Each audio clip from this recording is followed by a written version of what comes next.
Sans plus attendre, débutons le webinaire sur les nouveautés PowerPack ferraillage pour Revit.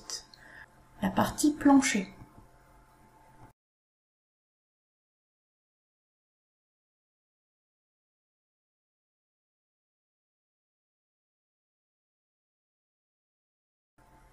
Je me présente, je m'appelle Delphine Janotti, je suis responsable de l'équipe AEC depuis 3 ans et formatrice chez Gretec depuis 5. J'ai un bagage technique en structure, synthèse. C'est ma spécialité ainsi que la partie PowerPack. Donc sans plus attendre, je vais vous présenter le sommaire de ce webinaire de ce jour. Donc au sommaire, les objectifs atteints avec les visions de ce qui a été fait sur la phase 1. Ensuite, nous allons passer à la phase 2 avec les nouveautés. Donc là, je vais vous faire une petite démo sur tout ce qui est le ferraillage de plancher et les éléments de rive. Et ensuite, les éléments à venir pour la phase 3. Donc là, je vais vous parler en fait de tout ce qui va être rajouté, la version déjà 2025, l'ajout rapide de Rediseur et bien d'autres améliorations. Sans plus tarder, débutons par les objectifs atteints. Donc l'objectif technique de l'amélioration des outils PowerPack Detailing, les outils de ferraillage, ce sont des outils qu'on souhaite plus proche de la philosophie des bureaux d'études. Donc quelque chose de plus pratique, de plus efficace, et surtout l'idée c'est qu'on va se servir en fait des outils que vous utilisez au quotidien sur des logiciels plutôt 2D, en intégrant directement ces éléments à Revit. Le but aussi, c'est de ne pas vous proposer que des outils de ferraillage 100% 2D, mais bien de nous servir aussi de tout ce qui est la matrice Revit avec le puissant élément de calcul pour vous aider à ferrailler de la manière dont vous avez besoin, mais avec la puissance de calcul de données de Revit. Notre envie, c'est de vous donner des outils flexibles et personnalisables. Donc c'est notre but premier. Qu'a-t-il été fait pour la phase 1? Pour la phase 1, nous avons traité sur l'import-export des fondations entre Arch et Revit, quelque chose qui a disparu à un moment donné suite aux évolutions de Revit. Ensuite, nous avons créé en fait des nomenclatures de treillis soudés par défaut, qui n'existaient pas. Ensuite, nous avons proposé des paramètres partagés, du calcul de diamètre moyen, du calcul de ratio d'acier dans les éléments. Nous avons aussi proposé un ferraillage des gabarits, des voiles par des gabarits, donc avec les éléments des AD modules. Ensuite, nous avons aussi un outil de représentation simplifiée des treillis soudés tels que vous les avez dans vos autres logiciels en bureau d'études. Et bien sûr, le ferraillage coupe-type des éléments linéaires, ça c'est notre fonction phare de la phase 1. Sans plus tarder, je vais quand même vous montrer, vous faire une petite démonstration de ces ferraillages par coupe-type. Donc, sans plus tarder, la démo coupe-type. Allons-y. Passons à la démonstration pour la coupe-type. Donc, la coupe-type s'applique pour des bâtiments type commun, en fait, des bâtiments de logement ou de tertiaire. L'idée de la coupe-type, c'est d'avoir un ensemble de coupes qu'on a de manière idéale en fait sur nos projets en fait, où on a des coupes pour des semelles, des coupes pour des abouts de murs, des coupes pour des planelles, les éléments qui sont relativement récurrents et qui sont pas forcément idéal pour ferrailler en fait ces éléments dans un bâtiment, surtout un bâtiment Revit en 3D. Donc le principe il est simple, vous avez un élément que vous voulez ferrailler et vous voulez appliquer une espèce de coup de stabilo sur un ensemble. Donc là, ce que je vais faire, c'est que je vais vous présenter un exemple plutôt commun, mais qui peut s'appliquer sur vos voiles, sur vos abouts de murs, sur vos planelles, enfin, toutes sortes de choses.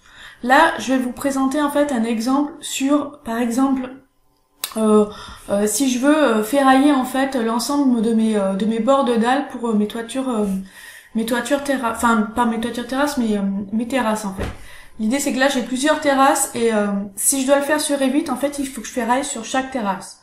Là avec le ferraillage coupe-type, je vais ferrailler uniquement une coupe. Donc je vais prendre une coupe que j'ai réalisée en fait. Soit je réalise une coupe, soit en fait directement en fait vous avez le ferraillage qui est le ferraillage gabarit. Là, ce qu'on a, c'est qu'on ferraille juste la coupe avec cet élément. Donc, on ferraille d'une manière unique, hein, c'est-à-dire que là, vous ferraillez une barre d'armature, une épingle et 4 filants. Donc, on a cette coupe-là. Et le principe de coupe type, c'est qu'on va lui appliquer à ce ferraillage. Donc là, on voit, on a une fois diamètre 8 avec 20 d'épaisseur. Ici, on a 2 fois 2 diamètre 14. Ok, donc en fait, on a vraiment nos éléments en fait de filant. Donc là, ce que je vais faire, c'est que je vais appuyer sur ferraillage coupe type. Donc on a une petite un petit élément qui s'ouvre en fait, sur lequel en fait on a notre vue. Et donc là, on va pouvoir lui attribuer des armatures. Donc ici, je prends les armatures, je fais petit plus. Et je sélectionne les armatures sur lesquelles en fait je veux appliquer mon ferraillage ici pour ma terrasse. Donc je ferraille, je fais terminer, hop. Une fois que c'est fait, ok. Une fois que c'est fait, en fait ici j'ai mes armatures qui apparaissent ici. J'ai bien mes numéros d'armature ici avec mes aciers transversaux et mes aciers longitudinaux. Donc là, pas de souci. Donc on a cette partie-là qui est attribuée à coupe type. Et une fois qu'on a fini, eh bien en fait, on va aller directement dans un plan qui va correspondre à ces éléments. Par exemple, je vais vous montrer. Ici, hop, ici, vous voyez, donc j'ai mon élément coupe type.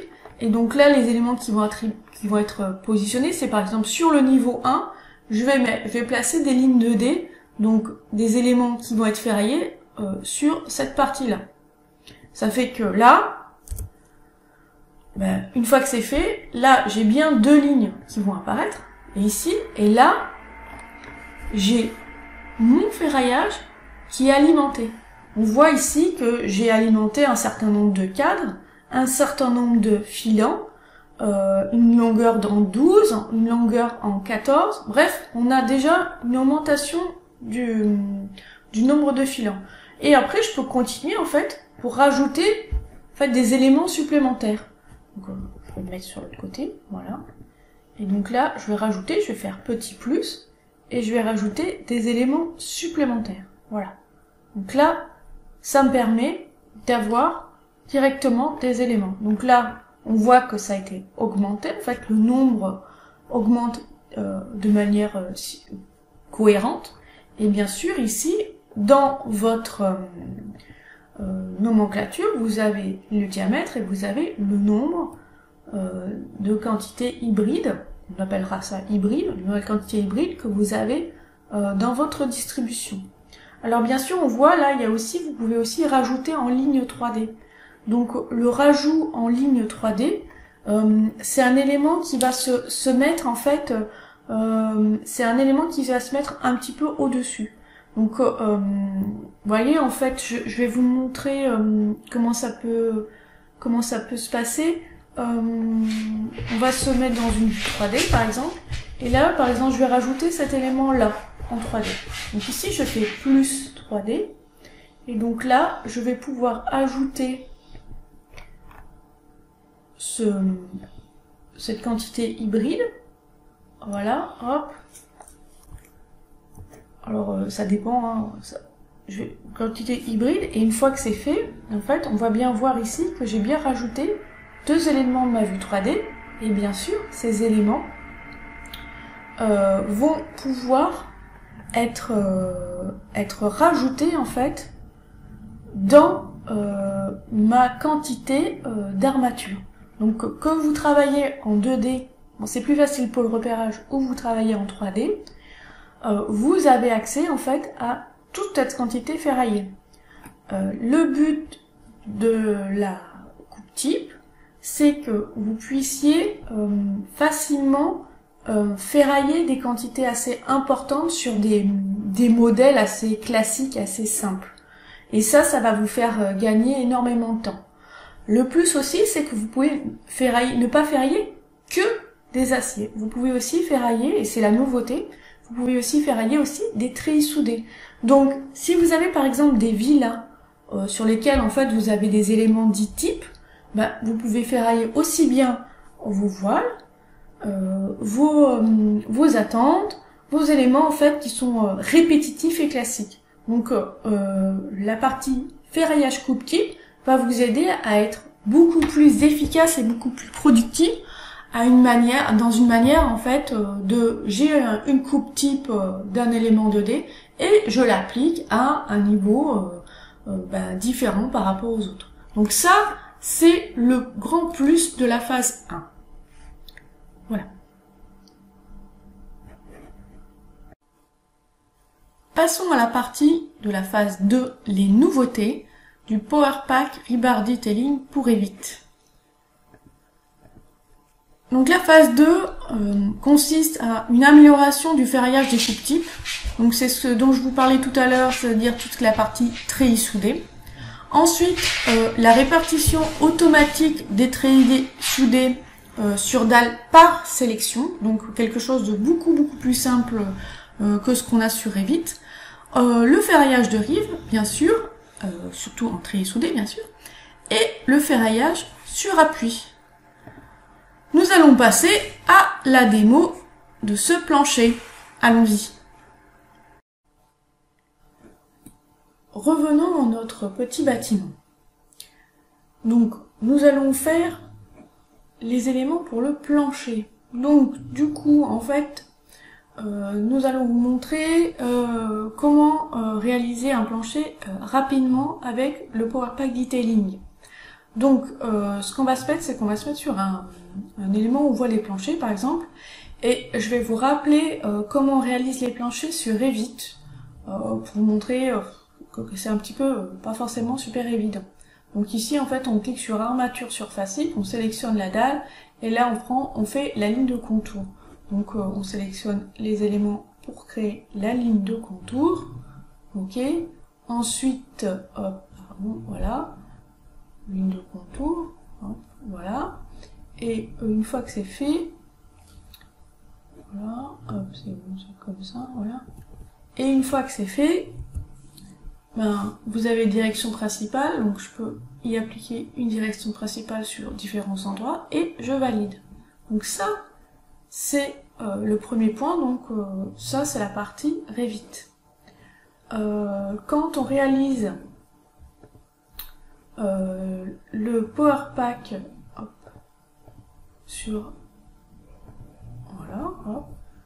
quand on réalise le PowerPack Detailing, en fait on a cet outil qui s'appelle ferraillage automatique des dalles par treillis soudés. Donc on sélectionne l'élément. Ici, on tombe sur une belle fenêtre sur laquelle, en fait, vous avez la façon dont vous voulez choisir. Donc là, vous avez toutes vos armatures par treillis. Donc tout ce que vous avez dans votre gabarit. Et si vous venez en formation, vous aurez tous ces éléments de gabarit aussi sur Revit. Vous pouvez le choisir. Donc vous avez les ST, les PAF, les ECO, enfin vous avez tout ce que vous voulez. Donc par exemple, on va prendre un ST35 par exemple. Une fois que vous avez fait ça, vous pouvez choisir en fait la position haute ou basse en fait des lits des treillis soudés, la position du recouvrement. Donc là c'est le décalage continu en quinconce, en secondaire, aligné, décalage continu secondaire. Bref, on a vraiment le choix. Ici vous avez aussi la longueur de recouvrement, donc ça c'est 11 cm. Et ici vous pouvez appliquer un symbole si vous êtes en 2D. On va le voir tout de suite après. Donc là, je sélectionne les aimants, donc en général, le dernier qu'on a choisi. Et là, hop, je clique dessus, je sélectionne en fait ma direction principale, je clique sur Entrée, et ces éléments sont réalisés. Donc, en ferraillage automatique de dalle par treillis soudés, c'est vraiment très rapide. Donc, ce que je vais vous montrer à présent, c'est la façon dont on peut l'arranger avec, bien sûr, une étiquette. et ces étiquettes qui sont déjà rentrées en fait directement dans le ferraillage automatique par treillis soudé. Donc on va se mettre sur une vue, hop, ici, voilà, une vue plancher. Donc l'idée c'est que, donc moi je présente mes vues en fait avec un lit haut, un lit bas, qui est un peu normal, et ici par exemple, ici je vais prendre un ferraillage automatique de treillis soudé. Donc là je suis dans ma vue haut, donc je vais prendre un positionnement haut, je vais prendre un recouvrement, des éléments placés, longueur de recouvrement par exemple 15 cm, en fait ce que vous avez vous le mettez par défaut, 15, 30, ce que vous voulez, et donc une fois que vous avez fait ça, vous sélectionnez en fait votre dalle, vous sélectionnez la direction principale, vous cliquez sur entrée, et là votre ferraillage se fait. Donc vous n'avez pas seulement un vrai ferraillage, donc là on voit, on a vraiment la représentation du ferraillage, donc on voit bien le ferraillage qui est placé dans toutes les vues, donc un intérêt certain. Et ensuite, bien sûr, vous avez aussi l'étiquette qui est rajoutée. Donc là, vous avez 4 x 2 tiers ST40. Vous avez la longueur, en fait, et la largeur de votre treillis soudé. Bref, vous avez vraiment tous les éléments. Le petit pointillé, en fait, ça vous dit, en fait, si vous êtes au-dessus ou en dessous. Bref, des éléments hyper pratiques.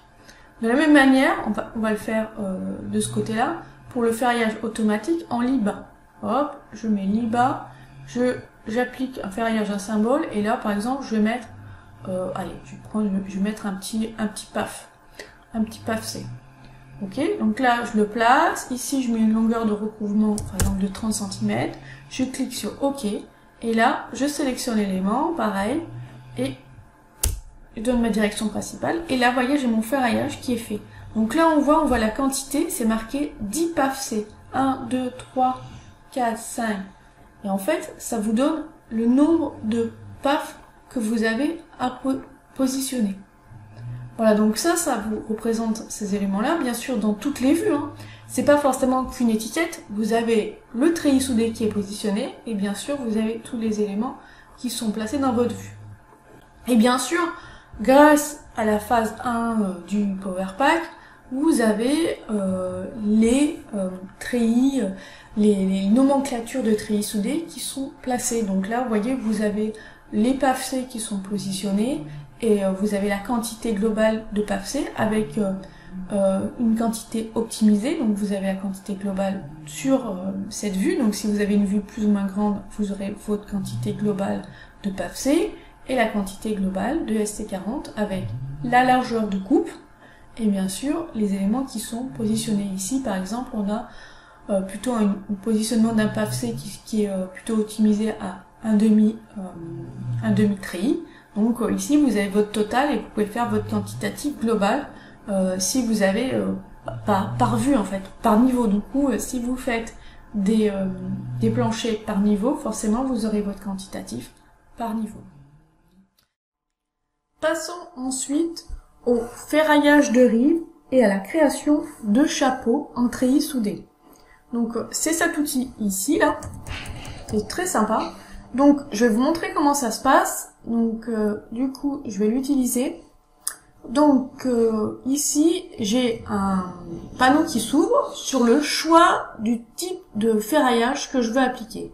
Soit un ferraillage de chapeau sur appui, donc on sélectionne un élément, soit on crée un appui en dessinant une ligne, soit on fait un ferraillage de rive, soit tout autour de la dalle avec sélection au bord d'une dalle, ici, là c'est celui-ci, soit sélectionné au bord d'une dalle, donc là c'est un morceau de dalle, et celui-ci, un ferraillage avec sélection de dalle complète, donc là vous avez tous les ferraillages qui sont appliqués sur tous les bords de la dalle. Donc ici vous pouvez choisir la longueur, alors c'est en centimètres, donc là par exemple vous pouvez mettre par exemple une largeur de treillis de 50 cm, ou alors si vous choisissez par exemple un demi-treillis, vous choisissez la longueur appropriée. Ok, donc une fois que vous avez fait ça, en fait vous choisissez de la même manière le positionnement haut ou bas en fait, et le décalage supplémentaire sur le haut pour l'enrobage par exemple, si on veut pas que ça touche l'enrobage un décalage supplémentaire par rapport à l'enrobage. Si vous voulez par exemple, vous avez des ferrailles et que vous voulez pas que ça se décale, en fait vous pouvez le décaler par exemple de 2 cm supplémentaires, de la même manière en haut et en bas, donc ça c'est intéressant. Ensuite vous avez le position de recouvrement de la même manière que tout à l'heure, un décalage quelconque ou un décalage continu secondaire, vous avez le même principe. Ici vous pouvez rajouter en fait soit en fait notre étiquette de symbole, ou vous avez par défaut en fait vous avez aussi la possibilité de rajouter une étiquette de symbole qui sont plus classiques en fait, qui représentent en fait le trait qui est c'est le trait vertical avec le numéro du trait. Voilà, donc ça c'est soit ça, soit ça. Donc on va prendre, on va choisir par exemple celui-ci, la fabrique, et ensuite on choisira l'autre après.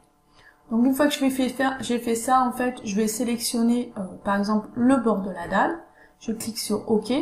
Donc je sélectionne les deux bords de dalle sur lesquels je vais appliquer. Je fais terminer.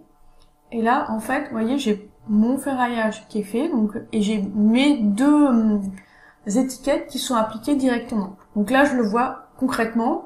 Vous avez vu que les éléments de la nomenclature ont été rajoutés directement. Bref, quelque chose qui fonctionne parfaitement bien. Et là, on voit bien en fait les éléments qui sont faits en coupe. Ensuite, on va faire le même principe, mais par exemple, on va sélectionner une dalle complète. Donc là, par exemple, de la même manière, le pavesé en bas, et je vais sélectionner par exemple cette dalle-là, hop, et là, on voit que tout se passe très bien. Vous avez les éléments, vous avez les étiquettes, bref, ça se passe très très bien. Là on voit en fait tous les éléments qui sont rajoutés, on le voit bien, donc c'est pas qu'une étiquette, c'est vraiment le treillis soudé qui est rajouté, c'est très simple. Ensuite on va pouvoir ferrailler les éléments en sélectionnant un élément par exemple. Ici hop, je vais choisir par exemple la ST50C. Ok, là, ce que je vais faire, c'est que je vais le mettre de cette manière-là. Je clique sur OK. Donc, je sélectionne, par exemple, le voile. Je fais terminer. Et là, on voit que j'ai bien rajouté la partie chapeau sur mon bord de dalle. Donc là, en fait, on a une étiquette qui est différente. Donc on a l'étiquette qui va reprendre en fait la diagonale, le numéro du treillis et le type. Voilà. Donc de la même manière, j'ai une représentation sur le lit haut et le lit bas, et je peux faire la même chose. Donc soit en position haut, soit en position haut bas. Vous avez les deux, et vous pouvez rajouter ces éléments-là, supérieur, inférieur. Donc vous avez les deux à la fois. Donc par exemple, hop, je prends un ST35, je vais prendre un élément de 75 et je vais l'appliquer sur la partie haute. Voilà. Et je vais rajouter cet élément-là. Hop.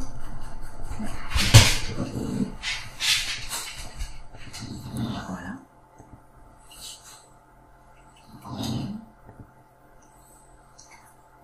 Non. Terminé. Et voilà. Et ici on voit qu'on a rajouté ce morceau, ce chapeau.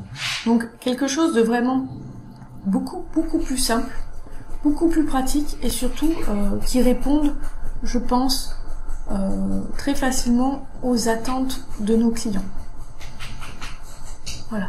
Donc là, par exemple, je vais pouvoir créer ici un élément que je ne vois à peine. Et là, je peux rajouter directement un treillis soudé en plus. Donc quelque chose de vraiment très pratique. Voilà. Ouais, vous avez rajouté, on a rajouté tout simplement cette partie-là. Bref, quelque chose de vraiment pratique. On a une amélioration notable par rapport aux attentes de nos clients. On a aussi une amélioration notable par rapport aux outils qui sont créés sur Revit. Bref, vous avez quand même une vraie valeur ajoutée sur la partie plancher. Autre point, donc, ce que je vous disais, c'est la partie nomenclature. Et n'oublions pas, en fait, si vous réalisez une formation avec nous, vous aurez aussi l'accès au paramétrage de plan. Là, vous voyez, en fait, c'est ce type en fait de vue en plan que vous pouvez voir. En fait, vous avez accès à ce paramétrage de plan et vous aurez la possibilité, on vous montrera comment faire. Vous aurez la possibilité en fait de réaliser des gabarits qui représenteront les éléments que vous souhaitez voir apparaître en fait sur vos feuilles de manière sur mesure. En fait, par exemple ici, vous avez vraiment vos nomenclatures de treillis soudés, vos gabarits particuliers. Bref, vous aurez plein de choses à apprendre en fait dans nos formations. Donc, nous allons passer à la dernière partie de notre webinaire, la phase 3.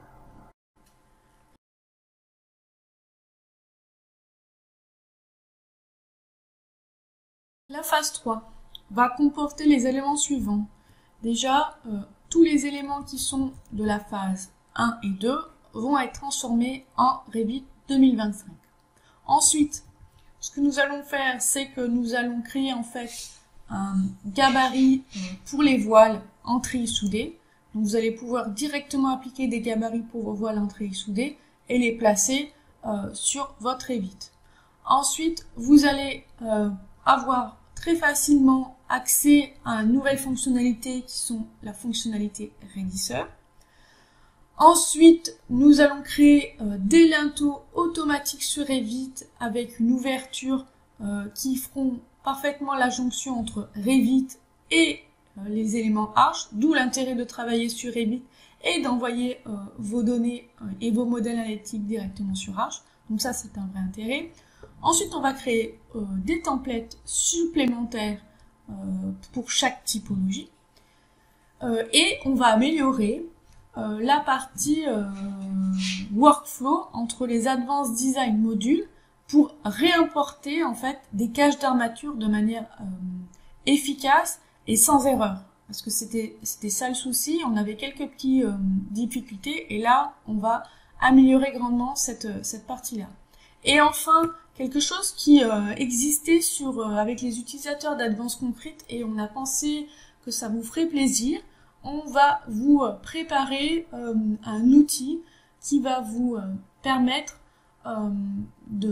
d'optimiser vos treillis soudés à la manière Advanced Concrete pour que vous puissiez faire une quantification de vos planchers de manière le plus optimale possible. Voilà, donc ça c'est la phase 3. Pour info, vous avez accès à une version d'essai directement sur le site Greatech dans PowerPack Rebar Detailing. Vous pouvez scanner directement ce QR code et vous aurez accès à cette page, la page Greatech. Donc ça pourrait être intéressant pour vous. Donc n'hésitez pas, scanner en fait ce petit QR code et vous pourrez accéder directement à la version d'essai. C'est très simple à télécharger, vous allez voir, au moins vous pourrez tester. Alors vous pouvez tester la version gratuite, elle est valable 30 jours.